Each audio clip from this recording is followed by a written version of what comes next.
Hey everyone, welcome to another episode of What the Dementia by Bambu Care. I'm your host, Brianna Wilson. I am a certified dementia practitioner and the founder of Bambu Care. So today's episode is a little bit different, and it's inspired by something that I just happened to come across as I was perusing the interwebs, like I normally do, and it's essentially about questioning something that is being commonly taught in the dementia care community. I always say that dementia care is more of an art than it is a science. And with that, it means that dementia care is not black and white, and it's definitely not one size fits all. So, because of this, I think that healthy conversations about all aspects of dementia care should be talked about and discussed, and in some cases, respectfully challenged. So it's my thought that we are allowed to have differing opinions and approaches to dementia care, and I just want to share mine in regards to this topic. Okay, so today I want to discuss thinking for the person with dementia because their thinker is broken, which is a concept that is being taught in a widespread way, and maybe you've heard of this as well, okay? So I personally disagree with this concept that we need to think for the person with dementia because they can no longer think for themselves, and anything that requires thinking and processing too much information would cause them to become anxious, and because of this, we shouldn't ask them questions and we shouldn't give them options. I just don't agree. Is it important that we anticipate the needs of our partner? Yes. Is it important that we anticipate problems that they may run into? Yes. But to me, it's not about thinking for them. Just because there are now impairments in basic, abstract, and critical thinking, just because there are impairments in reasoning and logic and problem solving, it doesn't mean that we necessarily have to think for them. I personally feel like teaching people this idea of thinking for the person with dementia can be very dangerous, okay? And it almost gives people with dementia the short end of the stick, if you will. So to me, it's not about thinking for the person with dementia. It's about thinking about the person with dementia, because at the end of the day, people living with dementia are still people, okay? And they are people who have needs, desires, preferences, and they have things they want to share, okay? The thing is that as dementia progresses, they just have a harder time communicating those needs, communicating those desires, preferences, and stories. To me, it's not about not asking them questions, it's about asking them the right questions and knowing when to ask a closed-ended question and knowing when to ask an open-ended question, okay? Learning how to simplify your language and use nonverbal cues and gestures. It's not about not giving them options, it's about giving them options but knowing how to limit them in a way that is easier for them to be able to process. See, when you think for a person with dementia, instead of asking them, let's say as an example for what they want to wear, instead of asking them, do you want to wear the blue shirt or the red shirt while holding it up for them to pick from, you would just pull out the red shirt and say something like, oh, you always look so nice in red, let's put this shirt on. Now, although this may make your life a lot easier as a caregiver, it really does no justice for your partner living with dementia.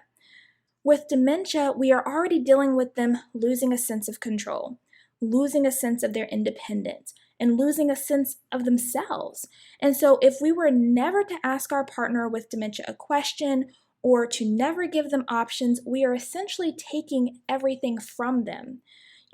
There's this saying that I like that goes, everything you do for a person living with dementia is something you are taking away from them. And I feel like this same thing holds true if you were to start thinking for a person with dementia. Now, may this be the most appropriate approach for certain people living with dementia, especially as the dementia progresses? Yes, it could be. But if we're teaching people to think for the person with dementia because their thinker is broken as a blanket approach, as a catch-all approach, I honestly don't feel like that is fair to our partners living with dementia. With the appropriate support and techniques, I feel like people with dementia should be able to speak on their own behalf the best way that they can, or even if they are no longer verbal, some people respond well to like picture cue cards, which are usually in black and white and large with simple text so they can choose what they would like for themselves.